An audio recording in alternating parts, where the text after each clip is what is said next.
La Corée du Nord avait annoncé le 3e lancement de son satellite espion au courant du mois d'octobre, mais jusqu'à hier, aucun mouvement suspect n'a été détecté dans le pays communiste. Si on regarde de près les photos de la base de lancement de Sohae, située dans la province de Gwaeong du Nord, prise par satellite le 29 octobre dernier, la rampe de lancement est toujours masquée. D'après le JCS, l'état-major interarmé sud-coréen, bien qu'il suit les moindres agissements au nord du 38e parallèle, il est difficile de prédire la date du prochain lancement. Les analystes, eux, pensent que la raison pour laquelle le régime de Kim Jong-un ne passe pas à l'acte est due tout d'abord au défaut révélé en août, qui est plus critique qu'on ne l'imaginait.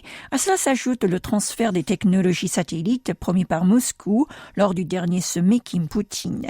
Alors que les renseignements sud-coréens et américains estiment que Pyongyang continue de tester le projectile, Moscou est soupçonné d'avoir déjà transféré son savoir-faire. Pour Yang Moo-jin, professeur à l'Université des études nord-coréennes, cette supputation est évidente. Et le royaume ermite donne tout en s'octroyant suffisamment de temps pour que le prochain lancement, qui est le fruit du transfert des technologies russes, ne soit pas un échec comme celui de cet été. D'autant plus que l'armée sud-coréenne prépare elle aussi à lancer son satellite de reconnaissance à la fin du mois. La Corée du Nord serait donc à pied d'œuvre pour ne pas perdre du terrain dans la course à l'espace.